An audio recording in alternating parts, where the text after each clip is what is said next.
சூப்பரான ஜோக்ஸ் பார்க்கலாம் வாங்க. எழுத்தாளர், நான் புது வீடு கட்டிட்டு இருக்குது வெளியூர்ல இருந்து வரும் உங்களுக்கு எப்படி தெரியும்?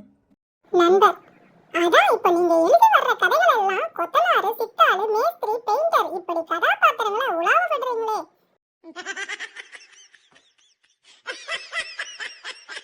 பிச்சைக்காரர், ஐயா பெரியவரே, தர்மவானே, சாப்பாடு போடுங்கயா.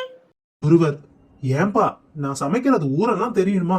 சும்மா வழக்கம் போல அம்மா தாயேன்னு கூப்பிடு, அப்பதான் சோறு போடுவேன். மேனேஜர், உனக்கு மறுபிறவியில நம்பிக்கை உண்டா? கிளார்க், கிடையாது சார். மேனேஜர், போன வாரம் உங்க தாத்தா செத்து போயிட்டாருன்னு பொய் சொல்லி 3 நாள் லீவ் எடுத்துட்டு போனியே, அந்த தாத்தா உன்னை பார்க்க வந்திருக்காரு, போய் பாரு.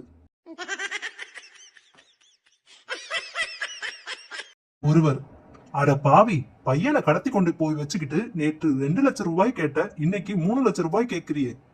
திருடன், நாங்க என்ன பண்ணட்டும்? உங்க பையனும் எங்களிடம் பங்கு கேட்கிறானே. ஹோட்டல் முதலாளி, உன்னை பார்த்தா வசதி உள்ளவன் மாதிரி தெரியுது, பணம் இல்லாம சாப்பிட்டு விட்டு மாவு அரைக்கிறிய, வெக்கமா இல்ல? ஒருவர், இதுல என்ன